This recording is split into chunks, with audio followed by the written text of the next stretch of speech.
Hey there, I'm Sina Alamdari, and I'm here to answer to a question that some people have occasionally asked me. Here's the question. They've occasionally asked me, what is your opinion about the Islamization of sciences? Or in other words, under what circumstances do you think we can have Islamic science? Well, my opinion is not as extreme as the people like Mr. Mirbaghi, although I have a lot of respect for him. I believe that reaching Islamic sciences goes through the gate of Western science. Many may guard against this statement and consider me as a Westerner. For this reason, I will explain myself a little.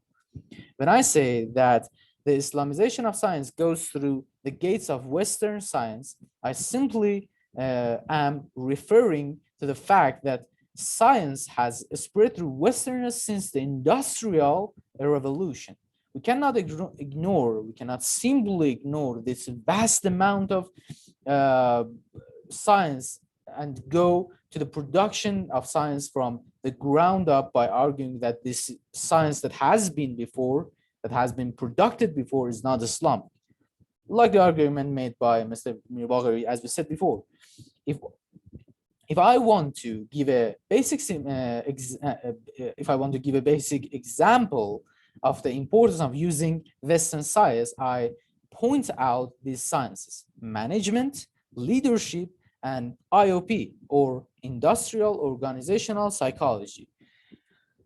In management science, we have a discussion called the strategic plan. In strategic planning, we point out that there must be a structure in government. We start with a doctrine or a fundamental principle. For example, in Islamic Republic of Iran, this fundamental principle or doctrine is Islam.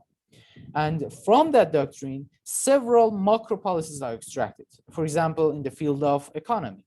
And from each macro policy, several strategies are extracted. And from each strategy, several objective goals are extracted. And from each objective goal, several projects are extracted, of course, depending on the size of the work. In this way, each program can be implemented and completed in a specific time and with a specific budget.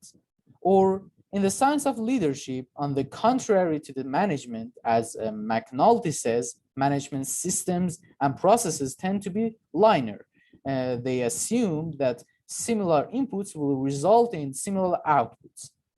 On the contrary to this, in leadership, we care about the issues of employees, including their job satisfaction.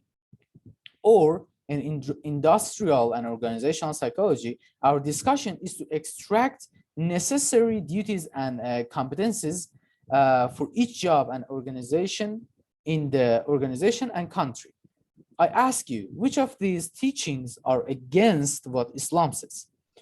In my opinion, the majority of what Western science says is acceptable by Islam. Therefore, the path we need to take to reach Islamic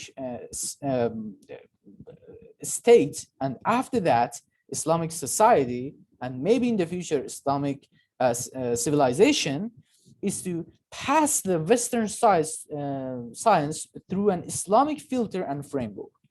This way, those parts of Western science that are not acceptable by Islam doctrines are removed, and those parts that are acceptable by it remain. Now, with the scientific method and within the framework of Islam, this science can be expanded and even surpassed by Western science in all fields. Whereas, if we want to ignore the progress of science for years and start again, we will be hundreds of years behind the West, and the Islamic civilization will be postponed again.